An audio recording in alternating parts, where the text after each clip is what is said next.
సుమన్ టీవీలో మీ personal and business promotions కోసం కింది నెంబర్కి కాంటాక్ట్ చేయండి. చక్కగా ప్లాన్ వేశారు, పక్కాగా కొట్టేశారు, మర్రి చెట్టు తొర్రలో దాచేశారు. దొరకలేమనుకున్నారు, కానీ కథ అడ్డం తిరిగింది. ప్రకాశం జిల్లాలో పట్టపగలే కలకలం రేపిన దొంగతనం కేసును పోలీసులు ఛేదించారు. దొంగతనానికి అసలు సూత్రధారి డబ్బు పోయిందని ఫిర్యాదు చేసిన వ్యక్తే కావటం సంచలనంగా మారింది.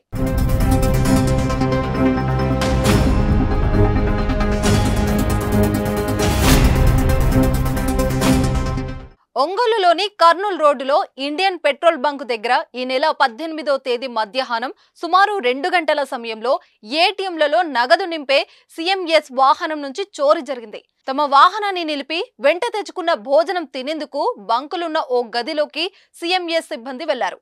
భోజనం తర్వాత తిరిగి వచ్చి చూడగా తాము తెచ్చిన మొత్తం 68 లక్షల్లో 64 లక్షలు చోరీకి గురైనట్లు గుర్తించారు. డబ్బులు చోరీ కావడంతో వెంటనే సిఎంఎస్ సిబ్బంది పోలీసులకు ఫిర్యాదు చేశారు.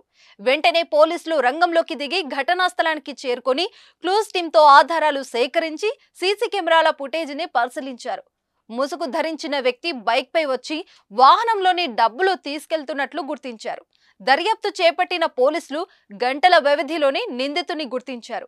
అతడు గతంలో సిఎంఎస్ సంస్థలో పనిచేసి మానేసిన మహేష్ కావటంతో అతడిని పట్టుకొని విచారించారు. రాచర్ల రాజశేఖర్ తో కలిసి ఈ దొంగతనానికి పాల్పడినట్లు తేల్చారు. మహేష్ ఇంటికి సమీపంలోని మర్రి చెట్టు తొర్రలో డబ్బుల్ని దాచినట్లు చెప్పడంతో పోలీసులు ఆ మొత్తాన్ని స్వాధీనం చేసుకున్నారు. మహేష్ బాబు అని 22 సంవత్సరాలు ఉన్న మనిషి ఇంతకుముందు అదే క్యాష్ మేనేజ్మెంట్ ఏజెన్సీ సిఎంఎస్లో కస్టోడియన్గా పనిచేశారు. అది గత వారం క్రితం ఆ జాబ్ వదిలేసి వెళ్ళిపోయారు.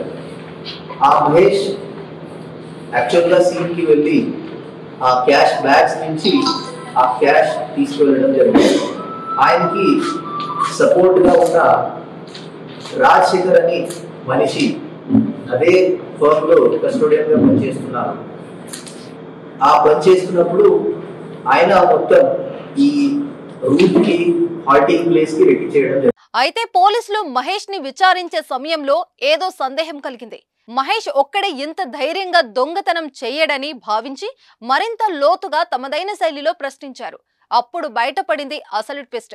చోరీ జరిగిందని పోలీసులకు ఫిర్యాదు చేసిన సిఎంఎస్ సంస్థ ఒంగోలు బ్రాంచ్ మేనేజర్ గుజ్జుల పెదాకొండారెడ్డి ప్రమేయంతోనే నిందితుడు నేరానికి పాల్పడినట్టు తేలింది. దీంతో అతడిని పోలీసులు అదుపులోకి తీసుకున్నారు. చోరీ కేసుని గంటల వ్యవధిలోనే ఛేదించిన సిబ్బందిని ఎస్పీ గరుడు సుమిత్ సునీల్ అభినందించారు. ఇంటి దొంగను ఈశ్వరుడు అయినా పట్టుకోలేడు అని పెద్దలు అంటారు. కానీ పోలీసులు మాత్రం ఇంటి దొంగను ఇట్టే అరెస్ట్ చేశారు. దీనిపై మీరేమంటారో ఓ కామెంట్ చేయండి.